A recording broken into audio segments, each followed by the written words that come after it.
up, everybody? Welcome to another episode of Freshly Baked with TMC. I'm your co-host, Eric McPherson, alongside my good friend, brother-in-law, business partner, Chad Stam. What's up, Chad? Hey, man. It's been a tough week, hasn't it? This is a very tough week. Very tough week. Just so you guys know, we're all shooting this particular episode coming off the heels of this civil rights crisis that's on our hands, which actually I think is going to turn out to be a positive for America and positive for a lot of people.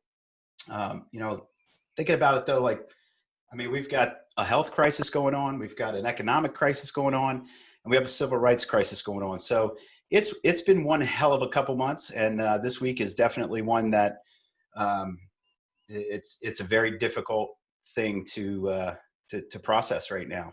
What are you seeing there in Atlanta? I know that's been kind of a hotbed of what's happening. So in Atlanta, what's the vibe like?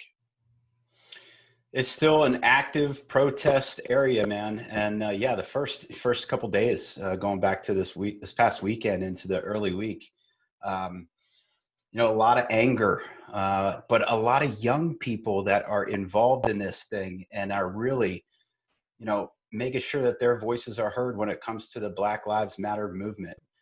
Peaceful protests with young people that are speaking their mind and that are stepping up for what's right and what's right for humanity.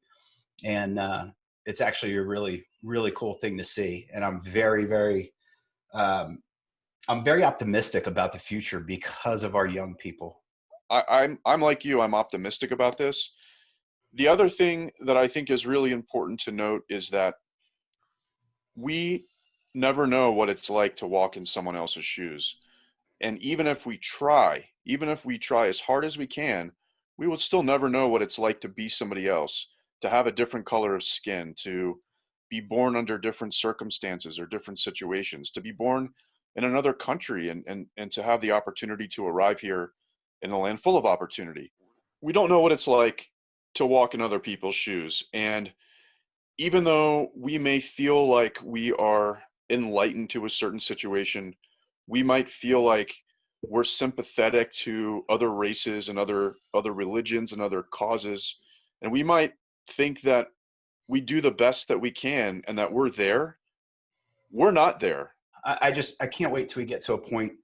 It's never going to be fully there, but I really do believe we're at an inflection point right now in America. We're seeing it around the world. It's not just America; it's around the world. And it's about damn time that people step up and stop being silent and really understanding what they're saying and what the impact is. And I'm just proud that our team here, we stand for, for Black people, we stand for what's right. And we're going to keep pushing that as well and keep standing for that. So we stand for every people. I don't care what you are. I don't care. It doesn't matter. And the differences and, that's the reason that I like to travel is I like to go places where people aren't like me and learn and try new foods and hear new cadences and language. And yes, absolutely. Yeah. Anything that we can do to level the playing field and see everyone else as equals. And I just challenge anyone out there, especially, our white counterparts, white people, us, just start learning, just either whether it's a book, whether it's having conversations, whatever it may be. I feel more compelled than ever anytime I see any Black person right now to let them know that I stand with them and that I'm listening and I want to learn and be better. And I just challenge everybody else to do that as well. Let's pivot here a little bit. I mean, obviously we still have a health crisis on our hands, right? I mean, we are in this, and I don't even want to say post-COVID, Chad. You asked me what's going on in Atlanta.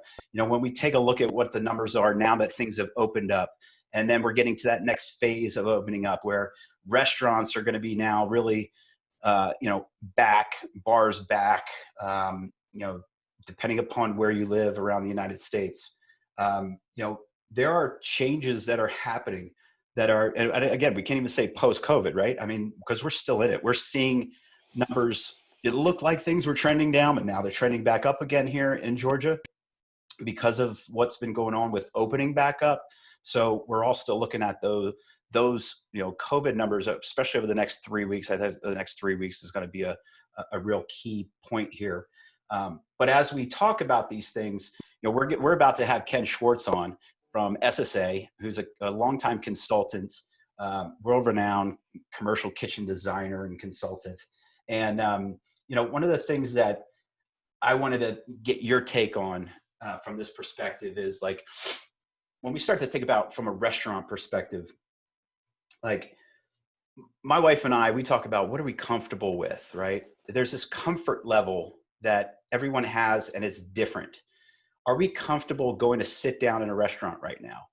We're not. We're just not there yet. We're not there yet. Obviously, it depends on that restaurant as well, right? I mean, it depends on, is that restaurant following certain guidelines? And it may not have to be guidelines that I feel, needs to happen in order for me to sit down in that restaurant. It's a different guideline maybe for, for Joe here across the street. It's a different guideline line for you.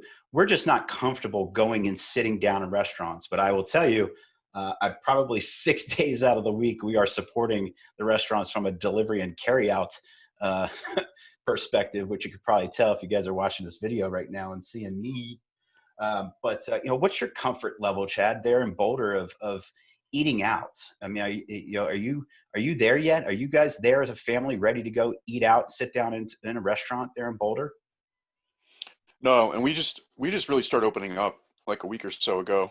I think for us, the first time we go to a restaurant to eat and drink, it's probably going to be in an outside capacity. They have shut down the west end of Pearl Street. So Pearl Street's pretty much a 4 block, uh, carless, pedestrian only mall that we have downtown.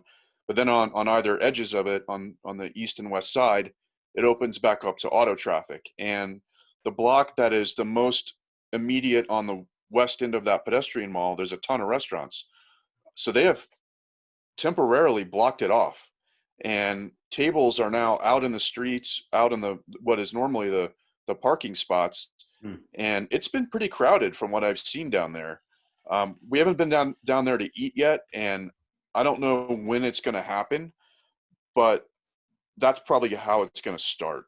It's probably going to start outside. We've Yeah, only actually had takeout twice through this entire thing so really, far. really. Yes, I'll be I've dang. also been a little bit. I've been a little bit inspired in the kitchen. That's been part of my coping mechanism. So that's been part of it too. It's not all because we don't want to go out. It's because, hell, I can make something at home that I want to make. The part of it that maybe people don't know because they don't not follow you maybe on social, which if you should follow Chad Stam on social, especially on Instagram, see the kind of dishes that he creates over the course of quarantine. But along those lines, man, what was your favorite night of cuisine that you cooked over quarantine so far? Which one or That's two a stand out, like, for you, like, and why? Well, I nailed deep dish. I nailed Chicago deep dish, which really isn't that difficult. Um, you just got to have the right stuff and the right cast iron and just sort of go through the process. But the one that really that shocked me, and a lot of what we've done is we've done national nights. We do French night or Spanish night or whatever. So last summer, we went to the Republic of Georgia, which Mm. has incredible food, absolutely incredible food. And if you are a traveler and you have never thought of or really considered going to Georgia, the capital is Tbilisi. I would highly recommend it. The food is absolutely unbelievable. It's the birthplace of wine. They just in the past 6 months, I believe, The it's definitely been birthplace since of we were wine. there, It's the of birthplace wine. of wine. That's where wine began. And they Wow. just they have these clay pots, basically. They're called kavari, and they put the grapes in there. They bury them in the ground. It ferments. You pop it out, and it's wine. That goes back some 8,000 years, and they actually pulled out some residue from one of the kavari they found at an archaeological dig in the last 6 months, and they have dated that the wine that came from the residue, is officially the oldest known record of wine in the history of the world. So it has a deep wine tradition, amazing food. Wow. So anyhow, we tried knocking off some of the dishes they have. Khachapuri, which is basically like a bread dish, kind of folded over in a boat with cheese and butter and a raw egg in the middle. We made eggplants, like an eggplant dish wrapped in a walnut paste. And Nice. I was actually surprised. I really nailed it and I knocked it off pretty well. And I think the main reason I did it was because I brought back a shitload of spices from Georgia.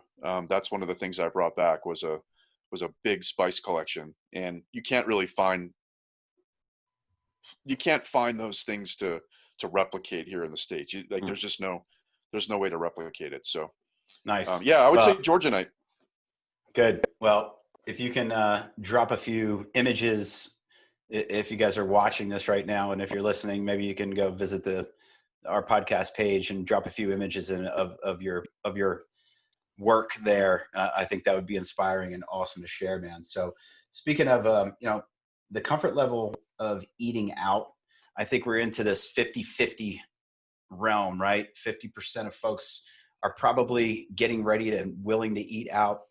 Others don't. And there's just so much to think about and beware of moving forward, especially as it pertains to, you know, your restaurant establishment, and are you thinking about different things that, for me, or for us, that we're not ready yet. Like, there's such a trust factor is what it comes down to, right? What's that trust factor, and what's that trust factor of all the different folks that are your customers that are going to come sit down and actually have a meal. And like Rudy Mick was talking about in our last episode, that restaurant experience. How are we going to, can you bring that with 50% reduction in table space? Can you bring that experience with, folks that are masked or whatever it may be? Is there going to be this push towards more of a takeout and carry out focus? Or is it going to be the way that it was, back prior to this? What are your thoughts on that? I think those are all great questions that I think we all sort of thought of after talking to Rudy. And I think those are going to be some of the things that Ken might help us answer. Absolutely. We've got a heck of a guest about to come on here with us, who's the founder, president, CEO of SSA, Food Service Design and Consulting. Ken Schwartz has been designing, whether it's restaurants or food halls, hotels, in the healthcare world. I mean, you name it across the board, and he has had a big influence in restaurant design over the last several years, a couple decades. So, at the end of the day, Ken Schwartz is a rock star. It's going to be awesome to have him on. So, hey, let's get him on here. Ken, Cool. how's it going, man? It's going. It's going. It's great to see you, and welcome to Freshly Baked with TMC. You guys look freshly baked. It's a state of mind. Exactly. Yeah, thank you, man. Welcome. And you're in Tampa, right? And you're in your Tampa office right now? This is it. Palm trees in the background, and yeah. Awesome. We were talking earlier on the podcast about just everybody has a different comfort level now. I'm not going to say we're post-COVID, but we're still in the middle of it. But everyone has a different comfort level, whether it's just going over someone's house or not, whether it's being outside, going for a run and feeling like, there's too many people out here. Same thing with restaurants, right? Everybody has this different level of, I'm not comfortable, yet, or I'm all in. But how do you see COVID continuing to change restaurant design from your perspective right now? And, what are some of the things you've been doing to help here in the States, restaurants adapt to this ever-changing new way of eating out? We as consultants have had a weekly call probably for about the last 8 weeks. There's been 40 or 50 of us each week on the call where we've actually been discussing some of these things. And I've listened to all the different ideas and all the different theories and all the different concepts and what's going to be the new norm, what'll go away and never happen again. I listened to all of it, right? And I sat back probably for the first 45 minutes of the first call I was on. And when everybody got quiet, I asked, could I interject? And they said, oh yeah, please, we'd like to know what you think. And I said, well, with all due respect to everybody, I'm going to call bullshit on all of this. I said, because there are a couple of things. And so some people were suggesting that everything is going to go to disposable or prepackaged. And I said, well, here's a couple of problems with that. I said, disposables are a commodity. The greater the supply, the higher the cost goes up. The other thing about disposables is it creates an incredible trash problem, which is already a problem. So how does that get handled? I said, the other thing is, I said, in an area or in a place where it might be prepackaged, right? Could be college and university, could be corporate dining, could be at an airport, right? Where I go up and I pick up the widget and I'm like, wow, do I want this tuna salad? Yeah, I don't think so. Let me see what else they have over here. And I pick up this other thing. Well, when I put that one thing back, is there going to be an attendant who's standing there to wipe it down and sanitize it and sanitize the other 2 or 3 things that my hand touched as I was setting that one down? And are they going to do the same thing with each one that I pick up before I choose one and walk away, right? Same thing with the pack of M&Ms at the retail store, or the candy bar that I get, or the thing of Chex Mix that I was going to get at the airport, and I don't need that, right? And I put, right? So how does all that happen? And then I dummied it down to, what about the door handle? Every time somebody comes in and into a restaurant or a store, is there going to be an attendant there to sanitize the door handle? Or is somebody going to sanitize the gas pump every time we go and buy a tank of gas? And I just said, it's impossible, right? And so I said, when it comes to buffets, people are like, oh, they're going to have attendants there. Well, labor adds more cost that they never counted on, right? So it becomes served instead of self-serve. I said, what about disposable plastic gloves that you can use, or hand sanitizer so you can hand sanitize? Or what about giving each table their own utensils that they take up to the buffet? I said, but you know what's really going to happen? We're just going to go back to what we were doing before, because humans are creatures of habit. And all of these things that we're doing now are strictly knee-jerk reaction to something that nobody really knows the answer to, right? It's, oh my God, it can live on this surface for 24 hours and it can live on that surface for 72. And then all of a sudden, 8 weeks later, yeah, well, that wasn't really what we thought it was. Well, shit. Well, Yeah. we all jumped through hoops because of what you said. And so I think that there'll be there will be a couple of months of this continuing knee-jerk reaction to, well, we're going to have to implement this, and we have to implement this, and we have to do this and that, right? And I think people are just going to work back to what they've always done before. And I suspect by the beginning of next year, it's going to be back to, you touching the tongs, and but maybe there's more hand sanitizer stations around whatever the operation is. The other big thing that that clearly has come out of this, and it's not over, is those businesses that won't survive this, that haven't survived this, right? That were kind of on financial life support before this even happened, or even our restaurant industry. And I brought this up in a couple of these conversations too, where I said, the typical standard is, food costs should be somewhere around 27% not greater than 32%, and that food cost and labor should not be greater than 54 to 56% of gross. And I said, so what was happening is, you'd have operators who are putting their blood, sweat, and tears into their food service operations, some not making any money, some breaking even, and some barely making a point or two. And the response I got from a lot of the other consultants is, well, it's really a high volume, low margin industry. And again, I had to say bullshit. I said, it is what people have created it to be. I said, but why can't, first of all, we have one of the most obese populations in the world, right? So clearly we're over serving. So why can't restaurants cut portions by 15 or 20% and increase their price by 15 or 25%? That dynamic alone, I think, would completely change the profitability. And I don't know why in the restaurant industry, profit seems to be such a bad word. I don't know why anybody would have their passion to go into any kind of business to break even or lose money.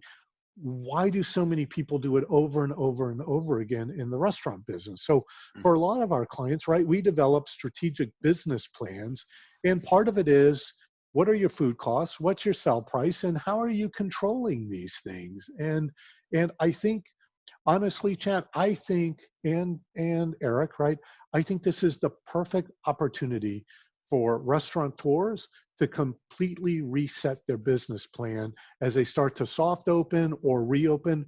To me, this is the perfect time to reevaluate that, right? Things have slowed down. You know, if I'm going to start this back up again, how do I start this back up again in a financially meaningful way?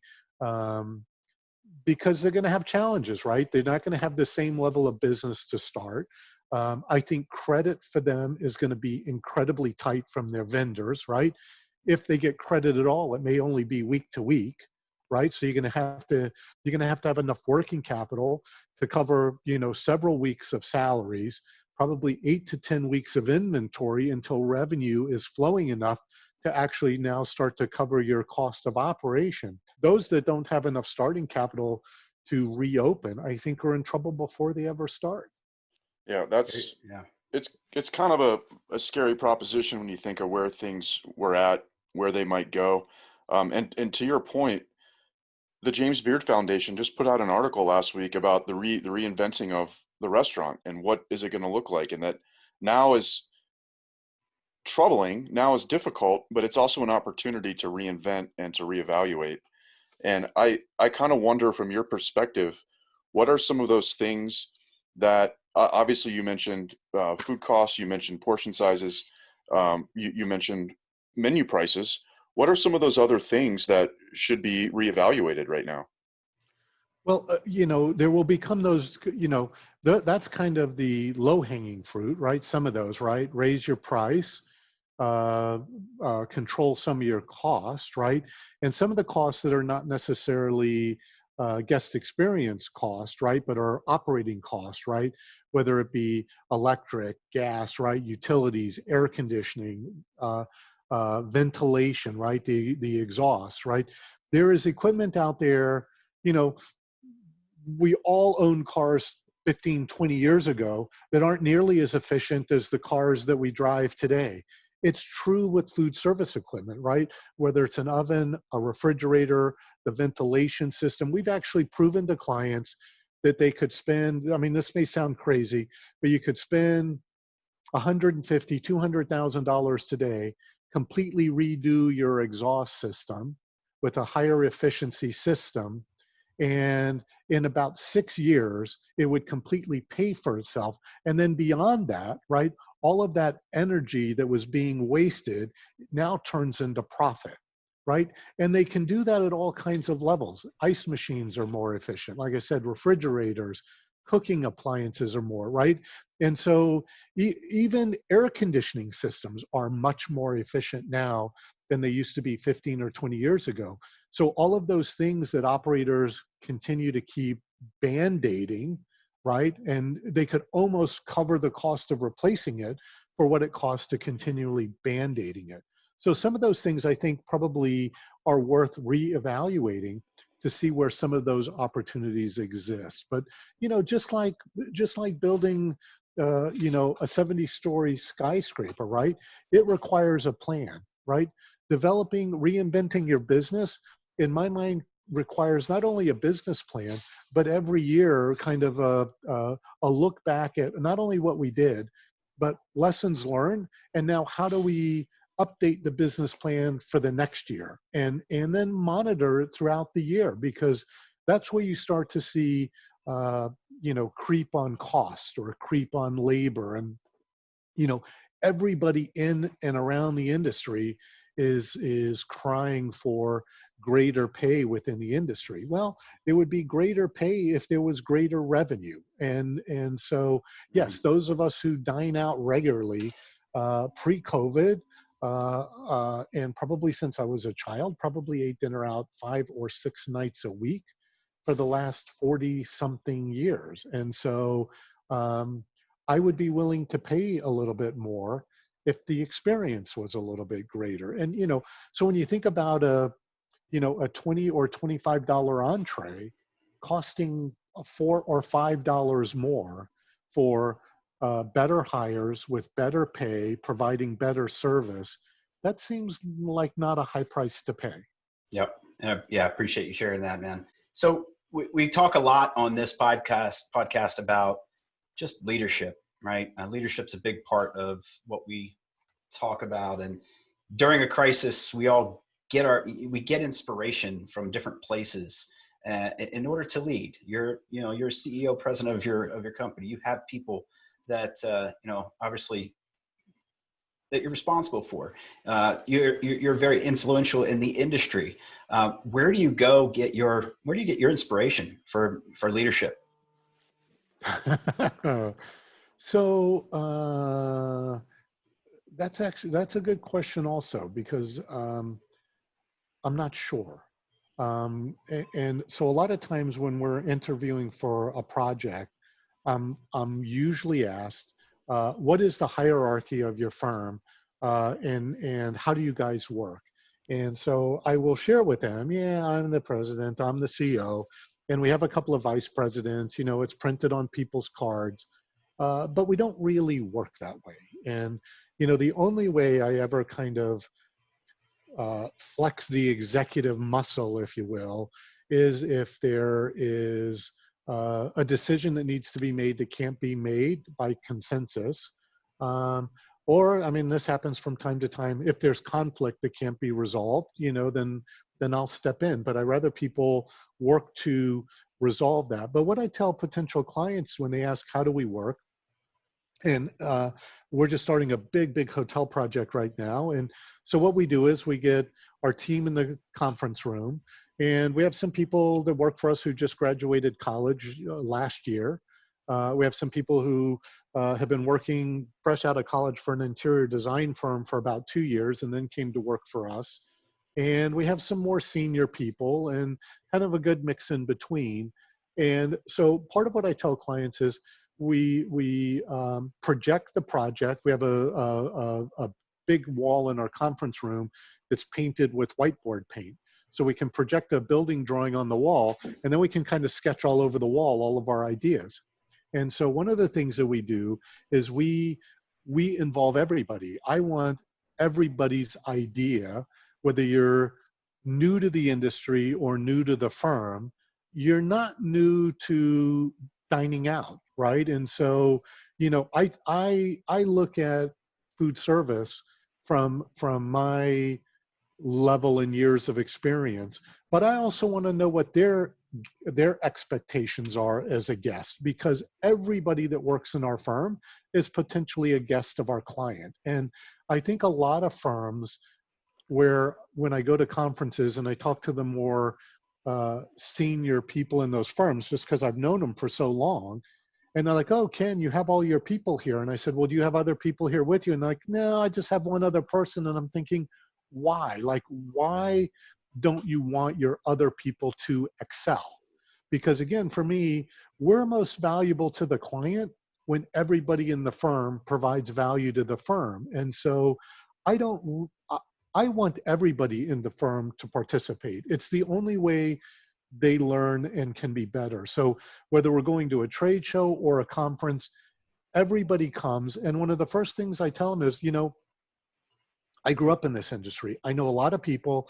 I'm going to spend a lot of time saying hi and catching up with people. I don't need an entourage. I don't want people walking in my shadow.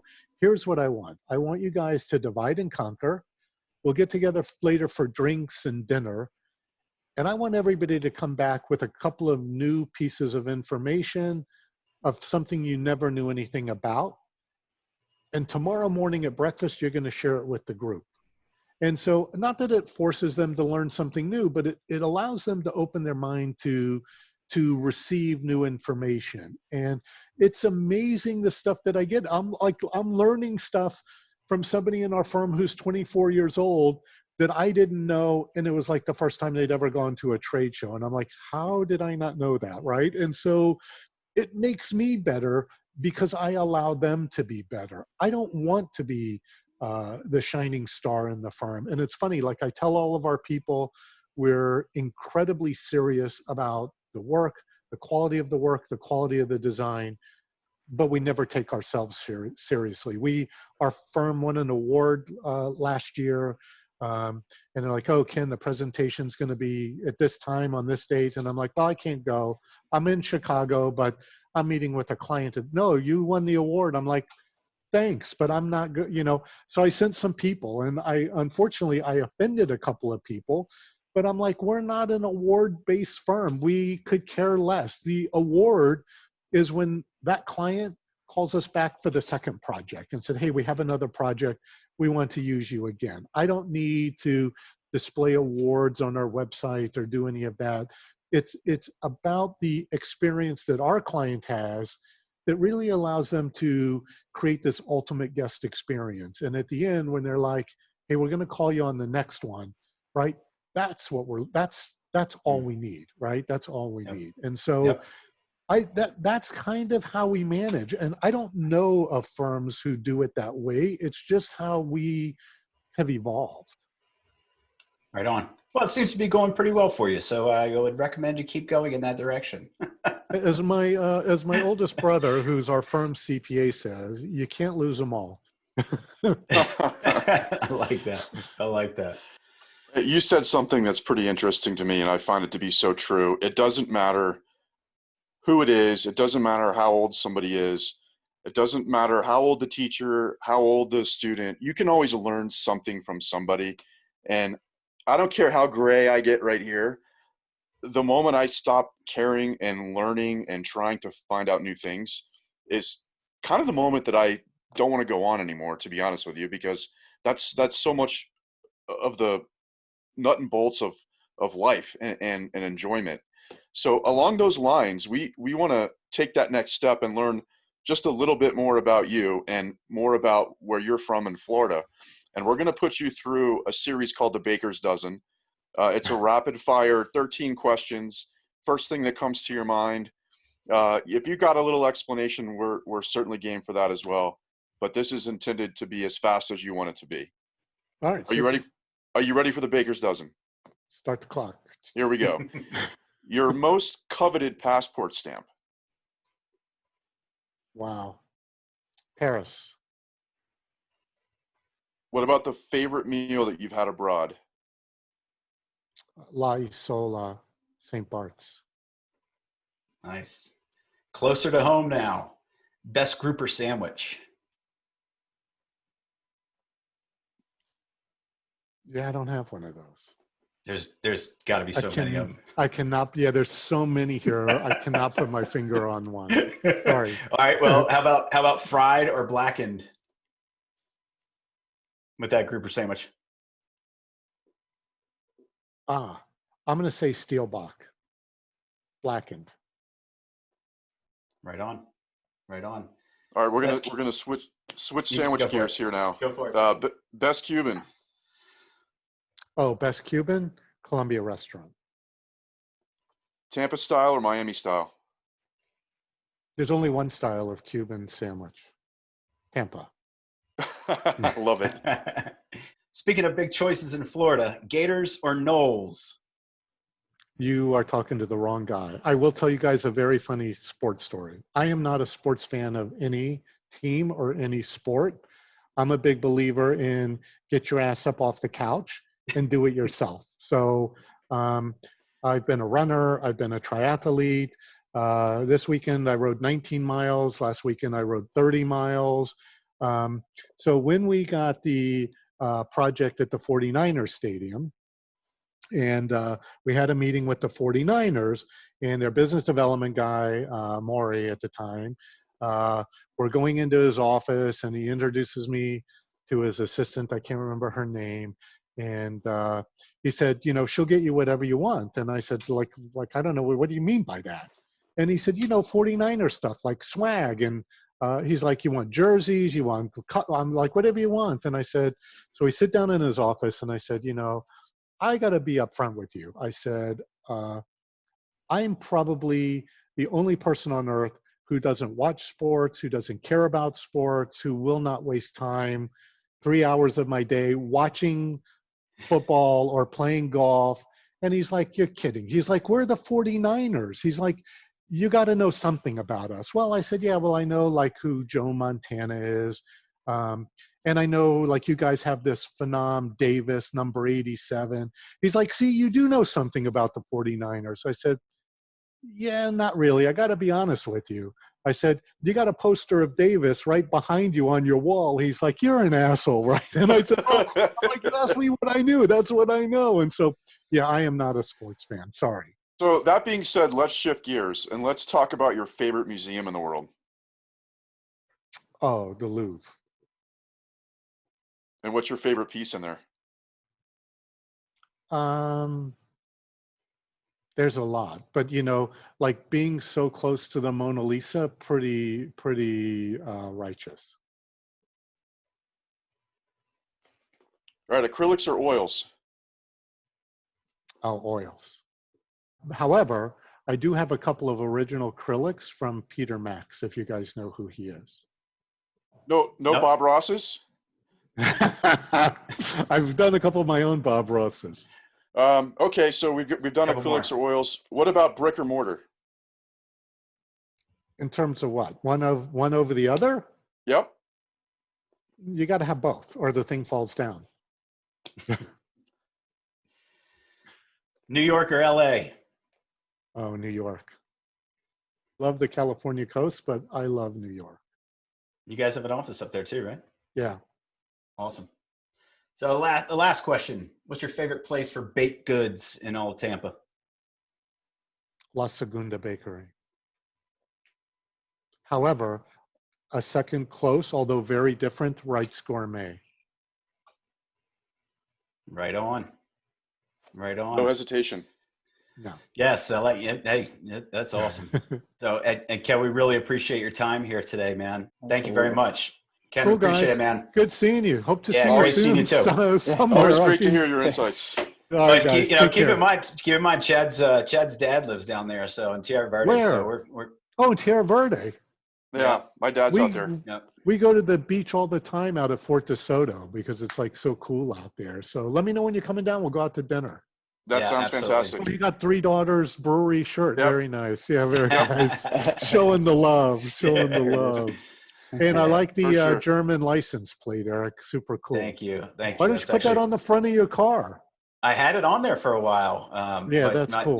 Now I had it on other card, but you have to actually get it mounted and it has to, we'll keep it in here. We'll keep it here. But that's actually from my cousins over there too, which is kind Oh, of that's cool. Super cool. Yeah, man. All right, you All right, guys. well, take thank care. you. Have a good Appreciate one. it. Bye-bye. Say it out. Oh man, it was awesome listening to Ken Schwartz, man. What just he's got so much insight, so much experience globally, which is so cool, man. Yeah, that's one of my favorite things, like I said, is following Ken on Instagram to see where in the world is Ken Schwartz, because he's somewhere new every week, it seems like. And man, does it make me want to travel. He actually posted something on Instagram once, and it was the best story of any book can be found on the pages of a passport. And I could not agree more with that sentiment. So it was really great to get his insights and hear him talk about traveling and the restaurant industry. Great question you asked him as well, man. So, hey, thanks for tuning in, guys. I hope you all subscribe. I hope you guys continue to listen, and we look forward to our next guest. And hey, man, just love more. Just love people, man. I challenge you. We challenge you. Just love people, man. We need more love in this world. You're right, Eric. We do need to love more. And in the immortal words of Bob and Doug, I'm sure that's what they were saying in their heads on Saturday. Over and out. Yeah, peace.